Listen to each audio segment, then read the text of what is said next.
সারা দেশের সঙ্গে রাজ্য প্রদেশ কংগ্রেসের তরফে শুরু হয়েছে ঘর চলো অভিযান। কংগ্রেস নেতা কর্মীরা রবিবার একযোগে বিভিন্ন সাংগঠনিক ব্লক এলাকায় বাড়ি বাড়ি গিয়ে লিফলেট বিলি শুরু করেছে। আগামী 1 মাস চলবে কংগ্রেসের এই অভিযান। এদিন আগরতলার বিভিন্ন এলাকায় চলে এই অভিযান। কংগ্রেস নেতৃত্ব বলেন, প্রধানমন্ত্রী নরেন্দ্র মোদী 11 বছরে মন কি বাতের মাধ্যমে নিজের কথা শুনিয়েছেন।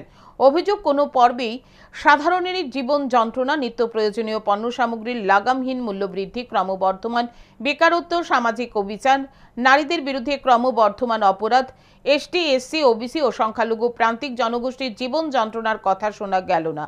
এদিন সকালে কংগ্রেস ভবন থেকে শুরু হয় এই কর্মসূচি। এরপর পোস্ট অফিস, চৌমুহনী এলাকায় প্রতিটি বাড়ি বাড়ি এই লিফলেটে বিলি করে কংগ্রেস কর্মীরা। সারা রাজ্যে প্রতিটি বাড়িতে লিফলেট বিলি করা হবে বলে জানান নেতৃত্ব। তারা তুলে ধরেছেন জনগণের মনের কথা।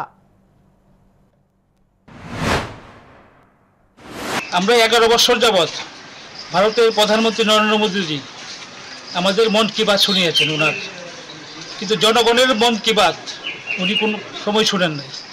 আমরা প্রদেশ কংগ্রেসের পক্ষ থেকে জনগণের যে মনের কথা, আমাদের যে মন কি বাত, আমরা প্রধানমন্ত্রীর উদ্দেশ্যে আমরা রেখেছি এবং আমরা বাড়ি বাড়ি যাচ্ছি, যে জনগণের যে মন কি বাত প্রধানমন্ত্রীর কাছে আমরা তুলে ধরেছি।